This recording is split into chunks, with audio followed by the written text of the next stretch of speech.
తెలంగాణ దశాబ్ది ఉత్సవాలు ఘనంగా నిర్వహించేందుకు కాంగ్రెస్ ప్రభుత్వం ఏర్పాట్లు చేస్తోంది. జూన్ 2న రాష్ట్రం ఆవిర్భవించి 10 ఏళ్లు కావస్తున్న సందర్భంగా ఉద్యమకారులను ఘనంగా సన్మానించాలని నిర్ణయం తీసుకుంది. అయితే ప్రభుత్వం ఏర్పాటు చేసిన సన్మాన కార్యక్రమానికి ఎవరూ వెళ్లొద్దని తెలంగాణ ఉద్యమకారుడు, సీనియర్ జర్నలిస్టు పాషం యాదగిరి కోరారు. హైదరాబాద్లో నిర్వహించిన ఓ కార్యక్రమంలో పాల్గొన్న ఆయన రాష్ట్ర ప్రభుత్వంపై తీవ్ర స్థాయిలో ఫైర్ అయ్యారు.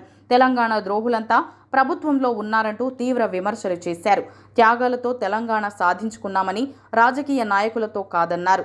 ఏపీలో చంద్రబాబు గెలిస్తే తెలంగాణ, ఆంధ్ర కలిసిపోతుందేమో, కాంగ్రెసోళ్లే మళ్లా కలుపుతారేమోనని అసందర్భ వ్యాఖ్యలు చేశారు. అయితే ఇదే కార్యక్రమంలో పాల్గొన్న కాంగ్రెస్ నేత ఎమ్మెల్సీ మహేష్ కుమార్ గౌడ్ పాషం యాదగిరి మాటలను ఖండించారు. సీఎం ఆదరించి సన్మానం చేస్తానంటే రానని అనటం సరైంది కాదన్నారు. రాజకీయ అవసరాలు వేరని, అందుకే పలువురిని పార్టీలో జాయిన్ చేసుకోవాల్సి వచ్చిందని చెప్పుకొచ్చారు. ఇంతలో కలగజేసుకున్న పాషం యాదగిరి మహేష్ కుమార్తో గొడవకు దిగారు. ఆయన చేతిలోని మైక్ను లాగేశారు. దీంతో స్టేజిపై కాసేపు గందరగోళ పరిస్థితి నెలకొంది. అక్కడున్న వారంతా సర్ది చెప్పడంతో గొడవ సద్దుమణిగింది.